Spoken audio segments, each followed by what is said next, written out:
उस वक्त Oliva cable के साथ जबरदस्त फाइट कर रहा था और सोच रहा था कि इतनी जबरदस्त लड़ाई हो रही है, मेरी लेडी लव इसे देखकर दीवानी हो रही होगी। लेकिन दूसरी तरफ बाकी उसकी गर्लफ्रेंड के पास सोया पड़ा था और उसकी गर्लफ्रेंड मजाक उड़ाते हुए बोली, तुम्हारी लड़ाई तो बच्चों का खेल लग रही है, इतनी बोरिंग है कि ये छोटा हैंडसम लड़का तो सो गया। यह सुनकर ओलिवा अंदर से टूट गया।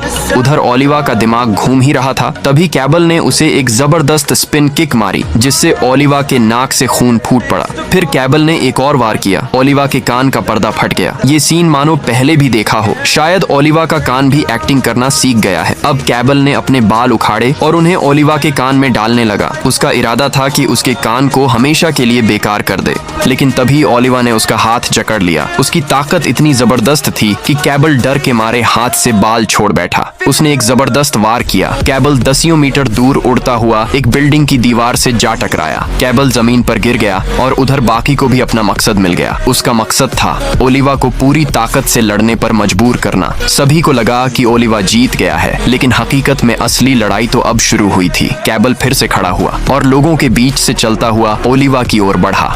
लोग खुद ब खुद साइड हट गए। एक जोरदार किक से कैबल ने ओलिवा को भी उड़ा दिया। अब लोग फिर से कैबल के लिए चीयर करने लगे। जब ओलिवा फिर से उठा, वो बोला, अब तक मैं इसे हल्के में ले रहा था, लेकिन अब नहीं। ठीक उसी वक्त तेज हवा चलने लगी। फिर से एक वार में कैबल गिरा, लेकिन अब भी वो बेहोश नहीं हुआ। उसकी आंखों में चमक लौट आई। उसे अपने गांव और लोगों की गरीबी याद आई। जो लोग उसकी जीत का इंतजार कर रहे थे, उसके लिए वो हार नहीं मान सकता था। ओलिवा ने भी अपने हाथों में मुट्ठी बांधी। सारे शरीर की मसल्स उभर आईं। उसके हाथ की नसों से खून सीधा दिल की ओर बहने लगा। कैबल की एनर्जी भी पागल हो गई। वो धीरे धीरे ओलिवा की तरफ बढ़ा। अब कैबल ने ओलिवा की खास मूव धरती की पकड़ पंच मारने की कोशिश की, लेकिन एक हल्की सी टांग फंसाने वाली चाल से कैबल ने ओलिवा को गिरा दिया। मगर फिर भी सबसे पहले वार खाकर गिरने वाला खुद कैबल था। वो आजाद लड़ाका आखिरकार हार गया, क्योंकि वो अपने लिए नहीं, दूसरों के लिए लड़ रहा था।